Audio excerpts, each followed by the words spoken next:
Olá, estamos aqui para mais uma aula de obstetrícia. Eu sou o professor Kleber Pimentel e vamos falar agora de sífilis na gestação.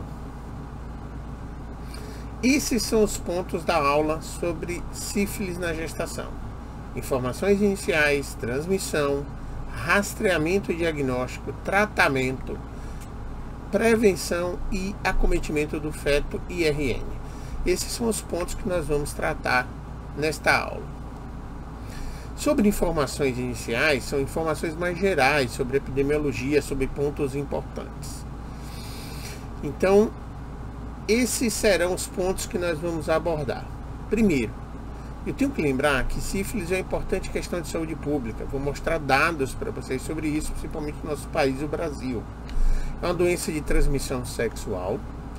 O agente é o espiroqueta, é uma Treponema pallidum, né? Rastreamento no pré-natal é feito habitualmente com testes não treponêmicos, são altamente sensíveis, mas não tão específicos.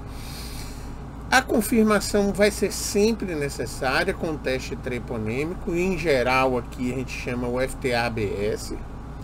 Lembrar que a penicilina é quase 100% efetiva, é o tratamento, é o antibiótico de escolha para essa infecção.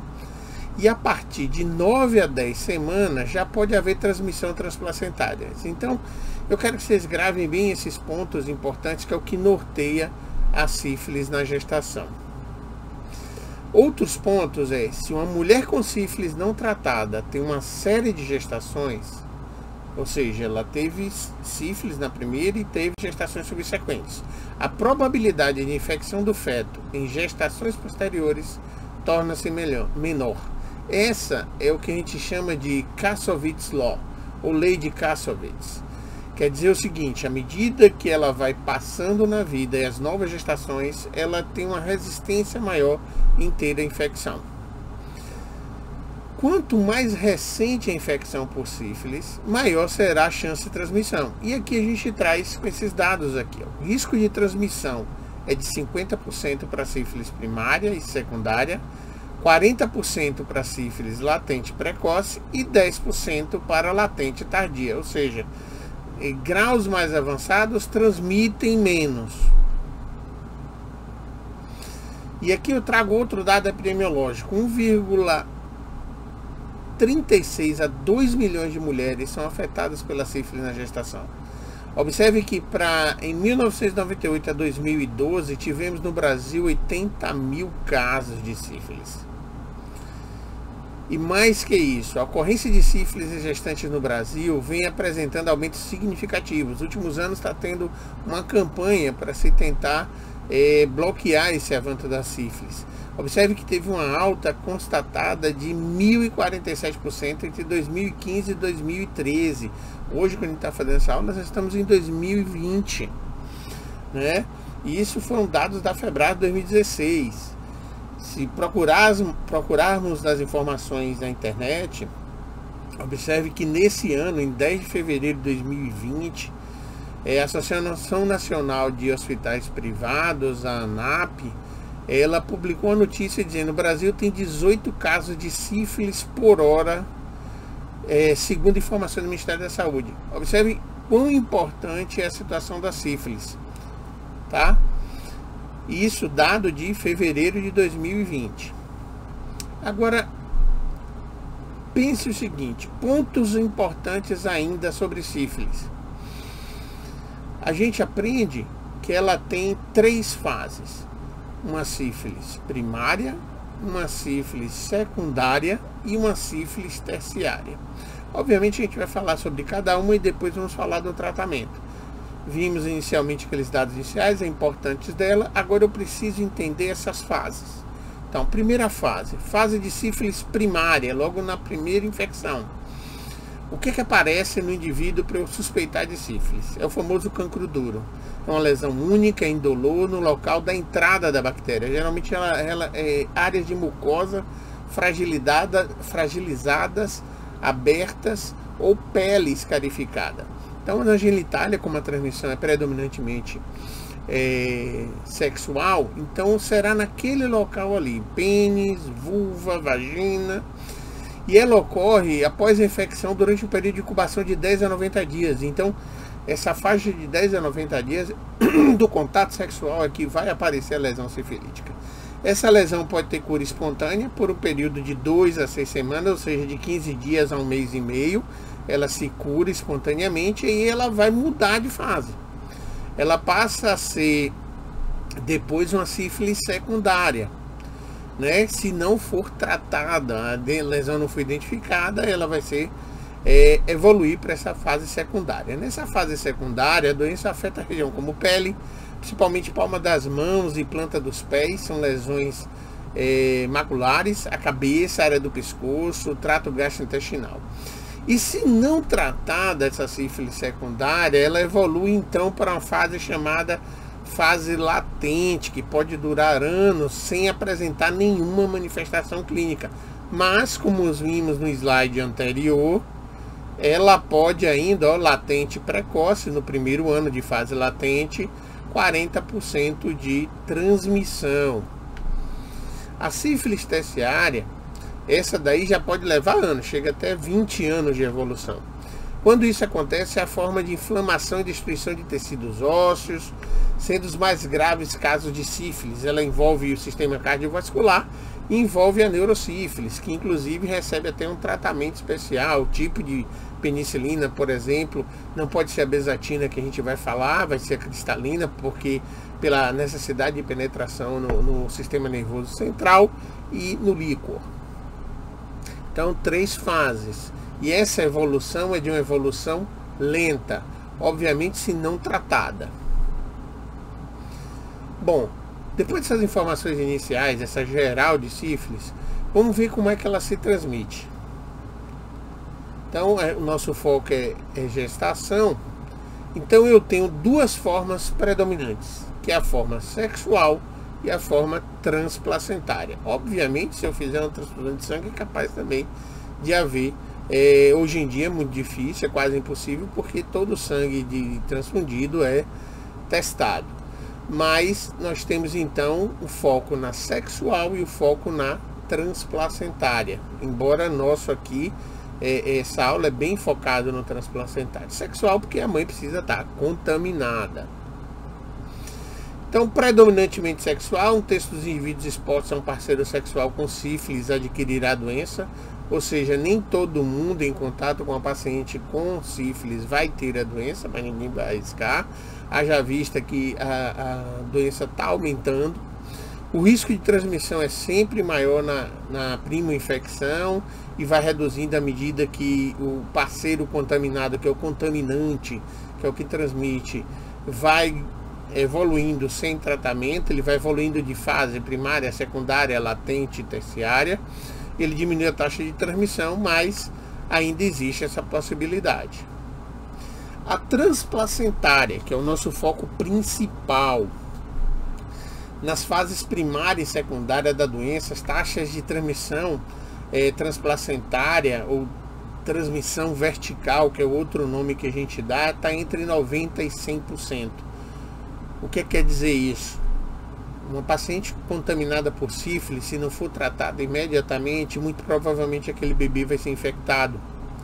Então, nas fases mais tardias, incluindo as doenças latente e terciária, as cifras de transmissão vertical ela já cai um pouco, 10% e 30%, mas ainda continua.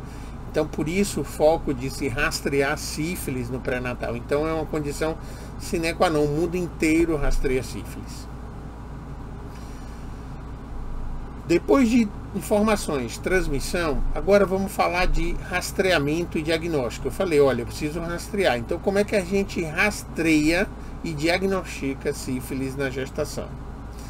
Quais são os sinais e sintomas? Sempre a gente pensando na medicina, a gente pensou primeiro o exame físico.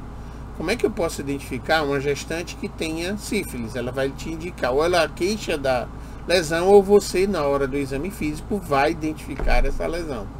Então aqui eu trouxe coisas inusitadas, como uma lesão em língua, o cancrodulo, né?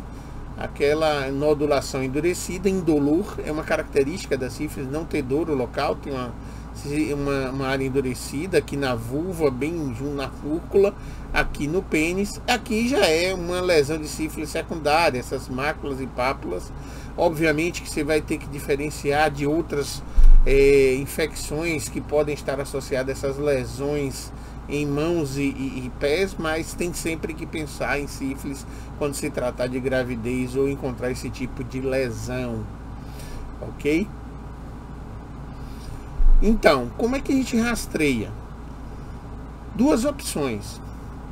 Ou você usa o VDRL, que é o Venereal Disease Research Laboratory, que é o mais conhecido, é um teste não treponêmico, ou a reação a reagina plasmática rápida, que é um que tem sido adotado, teste semelhante ao VDRL, embora alguns laboratórios acreditem que o RPR parece ter um pouco maior a sensibilidade na detecção da sífilis, mas todos os dois são testes para serem aplicados de forma mais rotineira. Tá o teste rápido aqui em cima, porque é um teste que é feito na hora, em minutos ele me dá um resultado. Então ele tem sido utilizado, por exemplo, muito frequentemente, não no pré-natal, mas tem sido usado frequentemente no pré-parto e no pós-parto imediato, pelo resultado rápido. Ele é um teste muito sensível, mas que tem bastante falso positivo. Então, mesmo o VDRL e o RPR, eles precisam também de confirmação. O teste rápido é de alta sensibilidade, é feito, não é habitualmente utilizado no rastreio do pré-natal. No rastreio do pré-natal é o VDRL e o RPR. E se der positivo, eu já digo que a paciente tem sífilis? Não, cuidado. Eu aí vou partir para um teste específico, com maior sensibilidade, maior especificidade. Aí é que entra o FTA-ABS, entra o TPHA, o CLIA e o SEMIA. São testes específicos, né? O de imunofluorescência, o de quimioimunofluorescência e a reação treponêmica, né? De hemaglutinação. Então esses testes, esses são específicos. Então por que eu não vou direto para eles? São mais caros, são mais demorados. E o que eu quero primeiro é identificar quem tem a chance de ter a doença ou quem já tem uma doença. Mas eu preciso sempre fazer pelo rastreamento, porque é mais barato. Eu estou rastreando, deu positivo, eu parto para os específicos, para confirmar esse diagnóstico, tá certo? Esses testes são testes que a gente chama de testes treponêmicos, ou seja, específicos do treponema pallidum, que é o agente, que é a espiroqueta, né? Eles vão ficar positivos o resto da vida, uma vez tendo a sífilis, tá? Eles são para confirmação de doença. A gente vai aprender que o VDRL, por exemplo, vai ser utilizado depois para saber se o tratamento que você fez para sífilis, se ele realmente foi eficaz, se ele está funcionando e se tratou a paciente. Mas são cenas dos próximos capítulos. O teste rápido, vamos falar um pouquinho de cada um deles, que eu acho que é interessante. São testes treponêmicos.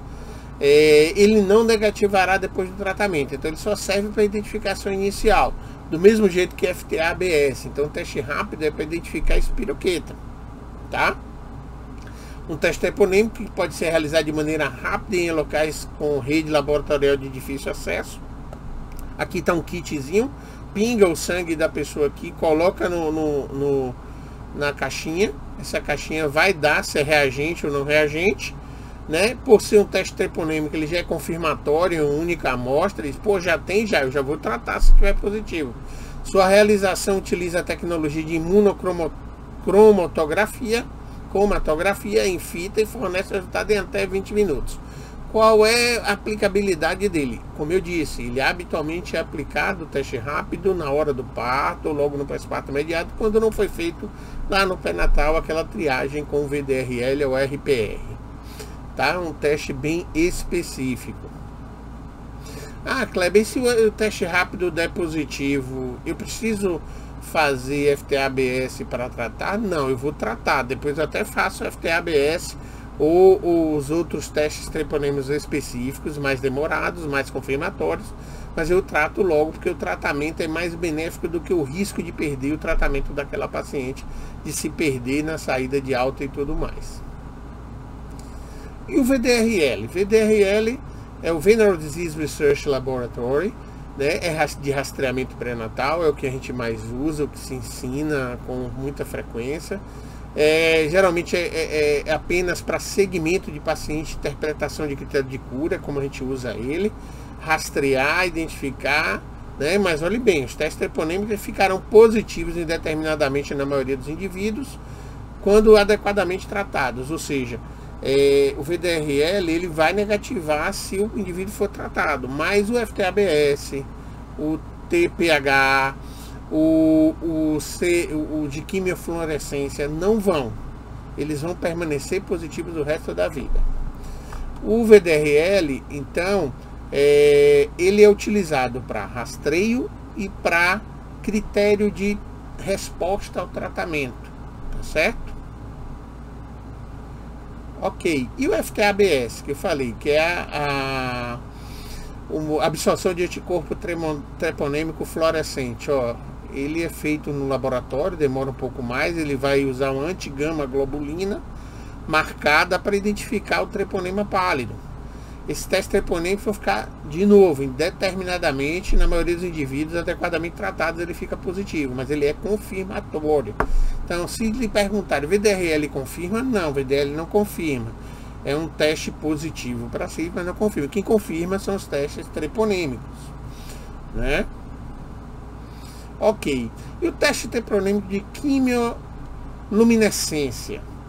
Esses daqui, pessoal, esses são testes também treponêmicos, são altamente sensíveis. Qual é a vantagem dele em relação ao FTABS? Eles podem ser feitos em larga escala, né? A vantagem dele, o processo de realização dele é mais simples do que o FTABS, com alguns problemas. Pode dar muito falso positivo, e uma vez negativo é porque ele não tem sífilis. Agora sim, a especificidade dele é excelente. Então por que eu não uso logo ele? Porque ele é caro. O VDRL é muito mais barato. Quando a gente pensa em população, a gente usa o teste sensível e barato. Mas eu vou ter que confirmar depois. Sim, mas você vai confirmar uma quantidade menor de pessoas, né? Então, com o exame positivo, terá de fazer VDRL de novo, FTABS, TPHA, que você precisa confirmar a doença, por causa desse detalhe do falso positivo da quimiofluorescência. Na prática, então, o que é que a gente faz? Habitualmente a gente faz o VDRL no pré-natal. Se vier positivo, a gente faz o FTABS ou TPHA para confirmar, tá? E se eu tiver dificuldade de acesso, se você tiver um teste rápido, você faz para confirmar. Confirmou com o teste rápido, você já trata logo, tá? Embora enquanto você aguarda o FTABS, que é o confirmatório de segurança. É semelhante ao que a gente faz com o HIV. HIV, quando se faz o teste inicial, teste rápido de HIV, depois se espera o ELISA, mas já se entra como se a paciente se trata como se já tivesse HIV positivo, né? Tem o vírus do HIV, não tem AIDS, mas tem o vírus. Então, do mesmo jeito, a gente vai tratar, conduzir o paciente com a suspeita de sífilis. E o TPPA? O TPPA, que é a aglutinação de partículas do treponema pálido, também é confirmatório, semelhante ao FTABS. É um ensaio de aglutinação indireta usado para a detecção de titulação do agente causador da sífilis. Também é automatizado, por isso pode ser usado. Vai depender do serviço, o que é que ele está mais acostumado a fazer. É TPPA ou é FTA-ABS? Um dos dois é que é utilizado, vai depender do serviço. Os mais antigos realmente é o FTA-ABS. Então pegamos aí esse raciocínio. A reagina plasmática rápida, ela usa uma outra técnica. É como se fosse um VDRLzinho, só que ele não serve para acompanhar a paciente no tratamento, mas serve também para fazer o rastreamento, porque ele não é caro. É uma técnica de floculação, controle de tratamento. Aqui está um exemplo, ele vai flocular quando ele der positivo. E alguns laboratórios dizem que ele parece ter uma sensibilidade maior que o VDRL. Então vamos usar sempre RPR. né? Não, na verdade isso depende do serviço, de usar RPR ou usar VDRL. A grande vantagem do VDRL é que a titulação do VDRL serve melhor para a gente para seguir depois no controle do tratamento. Ok, então vamos raciocinar. O que é que eu posso fazer de resumo com os exames de rastreamento e diagnóstico? Tô no pré-natal, o que é que eu vou fazer? VDRL. Ah, deu positivo. Eu vou confirmar usando FTA-ABS e vou tratar também a paciente. Com que? Penicilina, vou falar mais lá na frente. Posso usar também para confirmar TPH? Posso. Clialcemia também? Sim, posso. Quimioluminescência também posso. E o teste rápido? O teste rápido habitualmente é reservado para a situação de centro obstétrico, em unidade onde eu não tenho acesso a um laboratório para se fazer VDRL. Por quê? Porque ele é o kit pronto. Eu não preciso mandar para o laboratório. Lá na hora, a enfermagem ou a técnica de enfermagem colhe o sangue, coloca e diz, olha, positivo ou negativo, ou os técnicos de laboratório, naquele mesmo momento, já registra no prontuário. Então, a facilidade de registro é melhor. Então, ele é reservado, porque ele acaba sendo um pouco mais caro pelo kit, né? Mas tem essa grande vantagem da velocidade. Ok, então vamos simular uma situação. O que é que a gente faz? Estamos lá rastreando e conduzindo no pré-natal. Fiz o pré-natal, chegou lá com 10 semanas, fiz o VDRL, ela conseguiu retornar com 3 semanas, estou lá com 12 já no morfológico, ela já vai lá para o ultrassom fazer o morfológico, mas no meu VDRL deu negativo. Paro mais ou menos, porque eu vou ter que repetir depois no terceiro trimestre, pelo menos o VDRL dela, né? Porque ela pode positivar no meio da gravidez, pode positivar lá para o final. E ela deu, quando é que eu vou considerar positivo? 1/8 na diluição já é positivo? Sim. 1/8, 1/16, 1/32, 1/64. 1/8 está aqui com asterisco por causa de, com uma titulação muito baixa, pode ser um falso positivo. Por isso que tem essa atenção do 1/8. Ah, e se eu estiver num lugar que eu não tenho outro recurso e deu 1/8, eu vou tratar ou eu espero para fazer de novo, reavalio essa paciente? Não, você trata. Então aqui o objetivo que eu quero que tenha em mente da cabeça de vocês, que nesse momento a recomendação é VDRL positivo é igual a tratamento. Então para 16, 1/32, 64, 1/8 eu vou fazer o FTA-ABS. Se o FTA-ABS der negativo, pronto, eu estou tranquilo. Aquilo é um VDRL falso positivo. E por que o VDRL dá falso positivo? Algumas doenças e a própria gravidez tende a criar anticorpos que geram essa falsa positividade, né? Pacientes com lúpus, pacientes com anticorpo antifosfolípide, né? São pacientes que podem dar reação cruzada e aí dão VDRL falso positivo. O FTA-ABS, por sua vez, se der positivo, paciente com sífilis, óbvio, tratar, né? Aqui já se pensa em tratamento. Se eu tenho uma resposta rápida do FTA-ABS, aí eu até espero, não vai dar logo. Então posso discutir com o paciente se eu quero esperar ou se eu quero tratar logo. Mas a recomendação é VDRL positivo, tratar. O risco do tratamento é muito inferior o risco de se perder uma paciente ou se contaminar um feto por falta de tratamento que não foi feito esperando ou aguardando uma confirmação de teste treponêmico, ok? Então a gente não deixa passar. E aqui está um todinho, como eu chamo, que é docinho, que é aquela foto que você tem, aquele slide que você tem que ter salvo no celular ou escrito no seu caderno de estudo.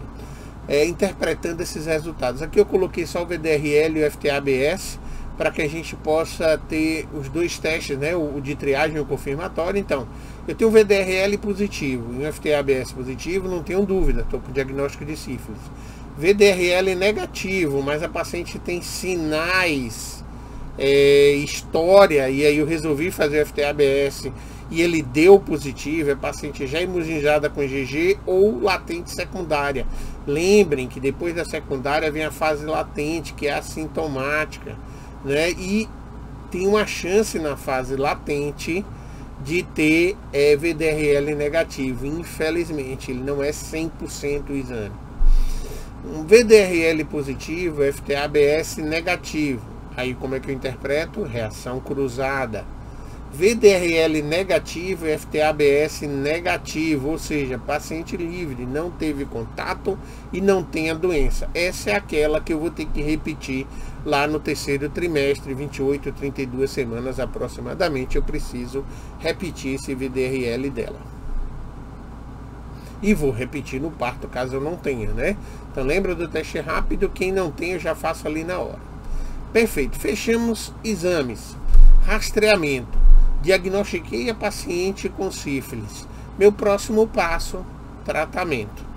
Como é que eu trato essa paciente na gestação? Gente, tratamento padrão é penicilina. Penicilina benzatina, tá?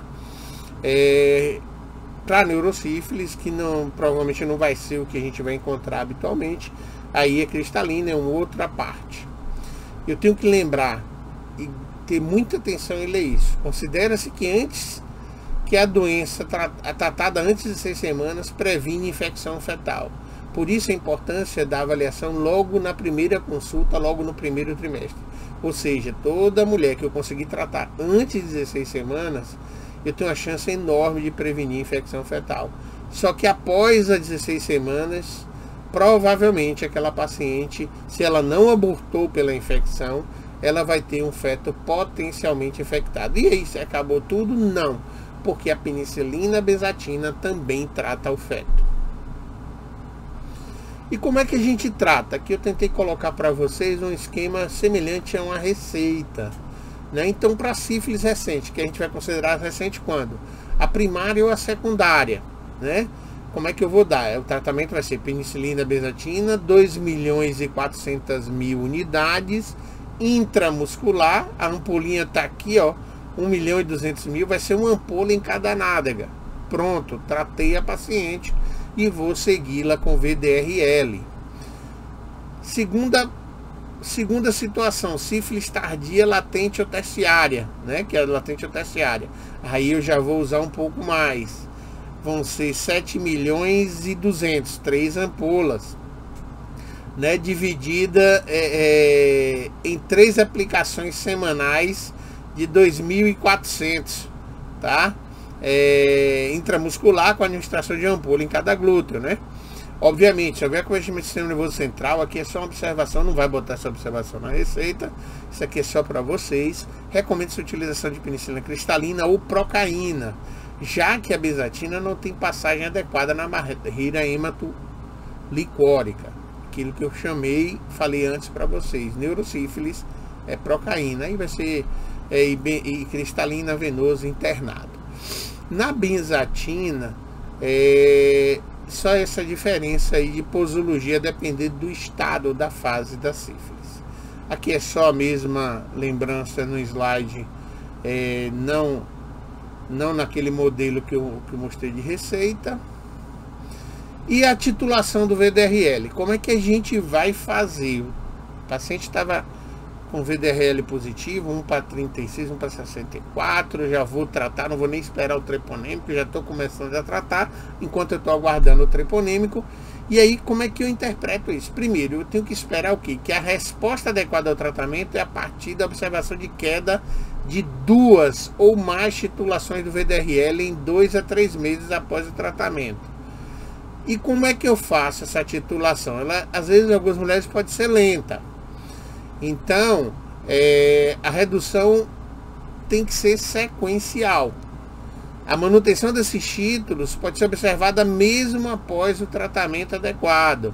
Ou seja, ele pode persistir um pouco os títulos. Repetir mensalmente o VDRL em qualquer pessoa tratada durante a gestação, interpretando como reinfecção a ascensão de 2 diluições e falha na queda inadequada em mulheres com títulos maiores que 1 para 8. Observe que 1 para 8 é sempre um ponto de corte. Eu comecei lá com 1 para 64, ou 1 para 128, por exemplo. Eu reavalio aquela paciente e aí ela deu 1 para 64, tá caindo. Aí eu reavalio de novo. 1 para 32, caiu de novo. Aí eu reavaliei e ficou 1 para 32, persistiu. numa segunda reavaliação ela caiu para 1 para 16. Então assim, eu esperei a segunda porque às vezes pode ser lenta, né? Tem que ter cuidado com isso aí. Então essa é uma paciente que vai cair, que eu vou ter que fazer esse segmento do VDRL. Uma outra questão que é um pouco delicada é que assim, eu não posso tratar só a mãe, porque tem um parceiro no processo. E o parceiro pode recontaminar se ele estiver doente, né? Que é uma possibilidade. Então a gente precisa investigar. E aí a gente vai enfrentar um pouquinho de barreira cultural, de trazer, conversar sobre doença sexualmente transmissível com o parceiro, né? E fazer, mas precisamos fazer essa abordagem. Você dá duas opções para a paciente. Uma, você diz a ela, olha, veja se consegue trazer ele aqui, a gente precisa, para conversar com ele, explicar a situação, explicar o que é a doença e como é que ela é tratada. Primeiro investigar se ele foi contaminado. Lembre que um terço é contaminado, ele pode não ter sido contaminado, é improvável, mas pode, né? Então, para fazer, e se ele não quiser ir, se ele não quiser retornar para o postinho de saúde para reavaliar, que pelo menos você dê entregue, pergunte a ele se ele autoriza mandar a receita do tratamento para ele fazer. A gente não pode perder essa oportunidade de barrar essa doença sexualmente transmissível, né? Ele não quiser enviar a receita pela gestante para ver se ele toma ou ele comparece ao serviço. Ok? Esse cuidado a gente precisa ter também. Então fechamos aí o básico do tratamento. E para prevenção, como é que eu faço para prevenir sífilis? Aqui já está dizendo, doença sexualmente transmissível, é o cuidado principal, o uso de preservativo. Mas se eu estou numa paciente que engravidou, é porque ela estava querendo ter filho e não usava preservativo. Então, para prevenir então o acometimento fetal, o que é que a gente efetivamente então pode, se não tem como bloquear o uso do preservativo, né? Embora, se eu identificar uma paciente na gravidez, eu sugiro, enquanto o parceiro não é tratado, não é investigado, que se for ter relação, que tenha com preservativo. De preferência que só volte depois de investigado e tratado, mas sempre a recomendação. Para prevenir o acometimento fetal e neonatal, não tem outro jeito para a gente. Nossa arma vai ser a triagem sorológica. Lembra? VDRL no início da gravidez, na primeira consulta. Então tem 4 momentos. No início, lá com 28 semanas, que é o início do terceiro trimestre, até as 32. Paciente que chegou numa emergência pra gente, ou que chegou no pré-natal, mas que abortou, eu também vou fazer, mesmo que eu não tenha tido o exame prévio. E na hora do parto, também deve fazer essa triagem sorológica para ver se o bebê pode ter sido potencialmente contaminado. Então esses são 4 pontos. Então início, 28 semanas, em situação de aborto e no parto. Ok, pessoal? Isso aí a gente não pode deixar, que é a nossa única arma de prevenir a expansão dessa doença. E por fim, o que acontece se a sífilis, mesmo com todo cuidado, o bebê foi acometido, né? O feto, e depois a consequência para o RN. Sífilis, resultados do feto e do RN. O que é que nós temos? Bom, no pré-natal, a gente consegue, através da ultrassonografia, identificar alguns fatores que surgiram. Eu posso ter um feto que foi contaminado sem nenhum achado no ultrassom? Pode. Mas e se tiver achado? Que achados eu posso ver? Por exemplo, aqui a gente pode ter um que a gente chama de placentalomegalia. Aqui imagem minha, ó, 2 imagens de placenta de pacientes que tiveram sífilis e elas estavam com a placenta espessada. A espiroqueta gera uma reação inflamatória. Imagine que a paciente tem espiroqueta no sangue, atravessa a barreira placentária, chega na placenta, a tentativa do organismo de combater gera uma reação inflamatória impressionante ali, causando esse espessamento placentário. Aqui eu estou dando as referências: 4 centímetros no segundo trimestre, 6 centímetros no terceiro trimestre. Aqui está a referência de Libetone, né, e do livro do Callen. Então essas são 2 coisas. Aí tem outras coisas que podem acometer e dar um sinal de sífilis para o feto? Sim. Eu posso ter uma coisa chamada hidropsia fetal. O que é hidropsia fetal? É quando eu tenho acúmulo de líquido no feto em 2 de pelo menos 4 locais. na pele, que seria o edema, a anasarca, na ascite, que é líquido intraperitoneal, líquido na pleura, né, a efusão pleural, o derrame pleural, e líquido no pericárdio, que é o derrame pericárdico. Se eu tiver em 2 desses lugares, eu já posso dizer que o feto está com hidropsia. E uma das causas de hidropsia é sífilis. Tem outras causas? Tem. Vou pensar no diagnóstico diferenciais. Mas se eu já tenho uma história, já tenho um VDRL, aí já fica mais fácil, né? Eu não vou inventar chifre em cabeça de cavalo. Então, acúmulo de líquido em 2 ou mais coleções. Alguns autores, eles fazem uma menção que tem que ter pelo menos uma das cavidades, que na verdade não é uma cavidade, que seria a pele, mas isso não é geral. Se eu tenho um ascite e um derrame pleural, já é considerado hidropsia. E aqui o aspecto do bebê que veio a falecer hidrópico por sífilis, né? Aqui a gente está vendo a imagem ultrassonográfica, ó, aqui o abdômen, o fígado do feto, líquido ascítico aqui, e derrame pleural, isso aqui é pulmão. E pode ter outros aspectos de ultrassom, sim. Aqui é a anasarca, todo edema em volta do feto. Aqui de novo líquido no tórax e líquido abdominal. Edema de pele, líquido abdominal. Aqui derrame pericárdico e pleural. E o derrame, o edema de pele. Isso aqui tudo é espessamento de pele, ó. Então são sinais de hidropsia fetal. Ainda como resultado, a gente tem que lembrar que uma mãe com sífilis, ela pode evoluir comportamento. Com a nossa definição, abaixo de 20 semanas, abaixo de 500 gramas, 20 a 22, dependendo da referência. Óbito fetal, causa de óbito fetal também, sífilis. Sequelas que podem se apresentar até os 2 anos de vida. Olha, ele todo com a lesão de pele, segundo a sífilis, lesão oral, ó. E aqui lesões mais tardias, aí a gente não vai ver, né? Que são aqueles dentes deformados, as alterações de mineralização óssea, né? Segundo da sífilis, neurosífilis, né? Pode ter acometimento do sistema nervoso central, intraútero, eu não mostrei mais, mas ele pode ter até obstrução do aqueduto de Silves e levar até uma hidrocefalia. Não é o mais comum, mas pode ser, né? Calcificações intracerebrais por sífilis. E olhe que pode chegar a uma mortalidade de 40% no período neonatal da criança afetada, pessoal. Da criança tratada não, afetada ela pode vir a falecer. Então, pessoal, é isso aí. Falamos aí um resumo sobre sífilis na gestação, abordando os principais itens. Essa figura aqui é da nosso pré-natal, o cuidado de seguir nosso pré-natal e rastrear sífilis.